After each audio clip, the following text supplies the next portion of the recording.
공수처가 경호처에 대한 압박 수위를 높이고 있습니다. 수도권 형사 총동원령을 내리며 집행 저지에 가담하면 누구든 체포하겠다고 밝혔는데요. 체포 재집행이 임박했다는 전망이 나옵니다. 김성수 변호사와 관련 얘기 나눠보겠습니다. 어서 오십시오. 안녕하세요. 네. 자, 연장된 유효 기간 수사 지금 기밀이지만 설 연휴 전까지 3주가량 확보했다라고 하는 얘기가 나오고 있습니다. 자, 사실상 이제 공개 수사가 된 셈인데 영장 집행 시점 언제가 될 것으로 보입니까? 예, 여러 가지 가능성이 나올 수가 있을 것 같습니다. 지난번 같은 경우에는 이 체포영장의 기간 자체가 6일까지다라는 것이 알려지다 보니까는 아무래도 언제쯤 이제 들어갈 것이다라는 것이 예상이 가능한 부분이 있었지 않습니까? 네. 주말 같은 경우보다는 평일이 높다. 그리고 예의를 지켜서 이제 집행하겠다고 했기 때문에 야간보다는 주간일 것이다. 이런 이야기가 나왔던 부분인데 이번 같은 경우에는 이 영장 기간 자체를 이 공수처 측에서 알리지 않다 보니까는 아마 전략적으로 어느 정도의 기간인지를 알리지 않음으로써 언제 이제 그 집행 자체가 이뤄질지를 예상하기 어렵게 하는 그런 부분이 있었던 것으로 보이고 예. 현재는 지금 야간 집행도 아마 영장에 영장이 야간 집행을 하기 위해서는 영장의 야간 집행 가능성이 이제 기재가 돼 있어야 되기 때문에 네. 아무래도 야간 집행도 기재가 되어 있을 가능성이 높아서 야간에 들어가는 것이 아니냐 이런 이야기도 나오다 보니까는 정말 이 3주 중에 언제 들어가도 이상한 것이 없다 이렇게 조금 볼 수 있는 상황인 것 같습니다. 예.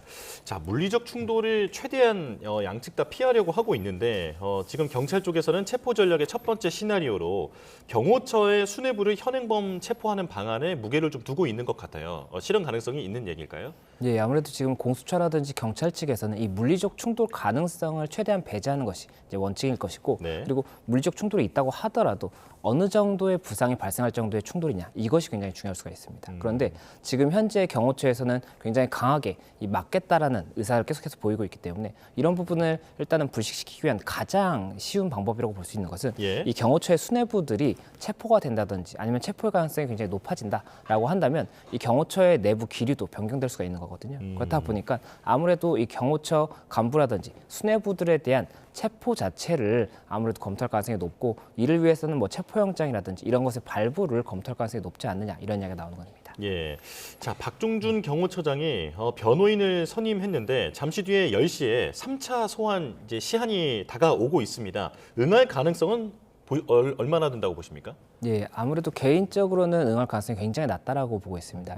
현재 이 경찰에서 이 사건 그 당시에 이제 집행 관련해서 사건이 발생했다라고 양측에서 주장을 하고 있지 않습니까? 양측 다 서로가 특수공무집행 방해죄라든지 이런 관련 혐의들이 있다라고 주장을 하고 있는데 경찰 측에서는 이와 관련해서 일단은 박 경호처장에 대해서 출석을 해달라고 요청을 한 겁니다. 이 특수공무집행 방해라든지 이런 부분 관련 조사를 해야 되기 때문에 출석을 해달라라고 했었고 지금 1차, 2차 출석 통보가 있었는데 그때 당시에 1차 당시에는 지금 6일 전까지 너무 중요한 시간이기 때문에 그때는 출석할 수 없다 이렇게 이제 답변을 했었고 예. 그 이후에는 이제 지금 2차 출석 당시에는 그 2차 출석을 위해서 내가 변호인 선임을 해야 되는데 아직 선임을 하지 못했기 때문에 다시 한번 조금 기간을 달라라고 요청을 했던 겁니다. 그리고 이번에 3차가 오늘 오전 10시에 이제 출석 예정인데 네. 지금 현재 알려지고 있는 소식은 변호인을 선임했다는 소식까지는 나오는 겁니다. 네. 그런데 변호인이 지금 오늘이라든지 어제 이렇게 선임이 되었다라고 한다면 변호인도 출석 일정을 조율을 같이 해야 될 것이거든요. 그렇다 보면 아무래도 오늘은 출석 일정이 좀 맞춰지지 않을 가능성이 높을 것으로 보이고 변호인을 통해서 다시 한번 출석 일정의 조율이 있지 않을까 생각이 되는 부분이 있습니다. 그리고 예. 이 부분이 중요한 부분이 지금 체포영장의 발부를 아무래도 검토할 가능성이 높다라고 말씀을 드렸는데 체포영장 발부를 위해서는 출석에 불응하거나 출석에 불응할 우려가 있는 경우가 있지 않습니까? 그런데 출석 불응 우려라든지 이런 부분이 정당한 사유 없이 이루어졌어야 체포영장 발부가 되는 것인데 예. 변호인을 선임하고 변호인과 조율을 하는 과정에 있다라고 한다면 법원에서도 발부 여부에 대해서 고민을 다 할 수밖에 없기 때문에 이런 부분과 관련해서도 아무래도 변수가 생긴 상황이기 때문에 경찰에서도 이에 대해서 만약에 체포영장에 대한 감안을 하고 있는 상황이었다면 조금 더 전략 수정이 필요한 상황이 아닐까 생각이 듭니다. 예. 만약에 10시까지인데 그 출석을 한다면 긴급 체포될 가능성도 높은 상황이죠. 아무래도 경호처장 측 입장에서는 그 부분을 우려할 수밖에 없는 것 같습니다. 김용현 전 장관이라든지 이 관련 사령관들의 사건들을 보면 검찰이라든지 이 수사기관에서 수사를 하고 그 다음에 보통 이게 수사를 하게 되면 혐의에 대해서 부인을 하는지 인정을 하는지가 진술을 하게 되지 않습니까? 예. 그런데 부인을 하게 되고 만약 그 과정에서 증거를 인멸할 우려라든지 아니면 이 사람이 중형에 처해질 것으로 예상이 되기 때문에 도주할 우려가 있다고 한다면 긴급 체포를 바로 할 수가 있습니다. 그렇기 때문에 수사기관에 출석을 하고 수사를 받는 과정에서 긴급 체포가 될 가능성이 높다 이렇게 생각을 한다면 예. 그 부분 관련 긴급 체포의 가능성 때문에라도 쉽게 출석을 하기는 어려울 수가 있기 때문에 그런 부분까지도 감안이 되지 않을까 생각이 듭니다. 예, 이번에 소환에는 이번에도 아마 응하지 않을 가능성이 높아 보인다 말씀을 해주셨고요. 자, 그리고 경찰은 이번에 수도권의 형사 총동원령을 내렸습니다. 기존 인력까지 합치면 한 1,000명 정도가 된다고 하는데 그런가 하면 국수본은 경찰 특공대, 장갑차, 헬기 동원 같은 것은 소설 같은 얘기다라고 하면서 선을 그었거든요.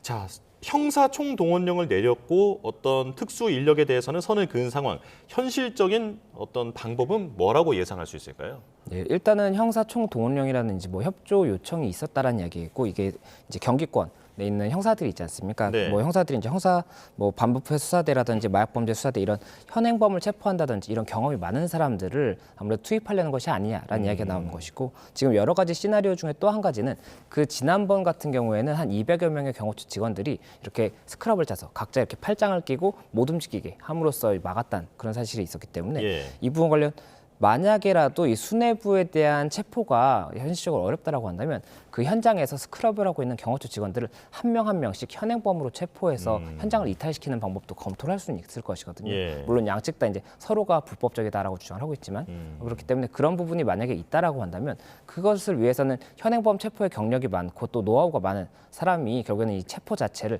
잘할 가능성이 높기 때문에 그런 부분을 감안해서 일단은 협조 공문을 보낸 것이 아니냐 이런 이야기가 나오는 것이고 예. 다만 지금 현재 이 협조 요청 관련해서 언제 뭐 어느 날 출동을 해달라라든지 이런 부분이 명시된 것은 아닌 걸로 알고 있기 때문에 네. 결국에는 이 부분에 대해서도 가능성이 있기 때문에 어떤 뭐 이런 협조를 받을 수 있다라는 모양새를 보인 것이지 아직까지 구체적으로 정해진 것은 없다라고 생각이 되는 부분이 있고 실제로 이렇게 진행을 한다라고 하면 이에 대해서도 또 여러 가지로 굉장히 많은 또 가능성, 뭐 예. 문제가 발생할 가능성 이런 것들도 고민을 해야 될 것이기 때문에 공수처와 경찰에서 이 부분에 대해서도 종합적으로 검토하지 않을까 생각이 듭니다. 예, 현행범 체포를 포함해서 물리력을 동원하는 것은 충분히 전망이 되지만 어떤 유혈 사태 같은 것만큼은 막기 위해서 어떤 강경 진압까지는 좀 조심스러워하는 것 같다라고 분위기를 볼 수 있을 것 같은데 지금 이 전략이 어떻게 진행될 것인가에 대해서 지금 취재가 많이 이루어지고 있는데 기자들이 워낙 많이 몰리다 보니까 지금 공수처와 경찰도 전화로만 지금 협상을 하고 있다고 하더라고요.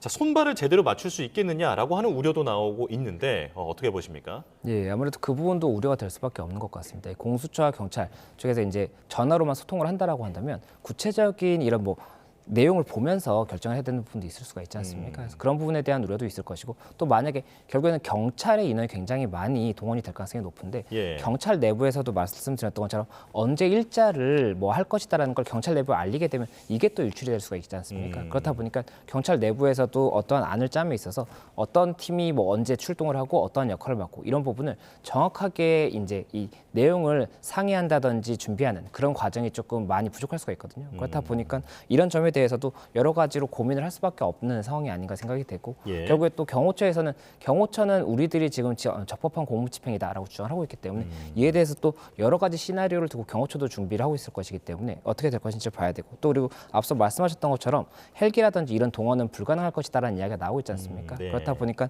현실적으로 불가능한 것인데 그 부분 관련 만약에라도 또 뭐 여러 가지 가능성을 고민을 해봤을 때 현실적으로 가능한 부분이 있다라고 한다면 일부 장비는 동원될 여지도 있지 않을까 생각도 되는 부분이 있기 때문에 예. 정말로 아직까지 여러 가능성이 있고 3주라는 기간이 있다라고 한다면 이것이 한 차례 집행의 시도가 있을 것인지 예. 아니면은 한 차례 이후에 또 여러 차례 집행이 더 시도가 있을 것인지도 추가적으로 봐야 되는 상황이 아닌가 생각이 듭니다. 예, 영장 기한이 3주다라고 하는 것은 사실은 이제 추측일 뿐인 추측. 상황이긴 하죠.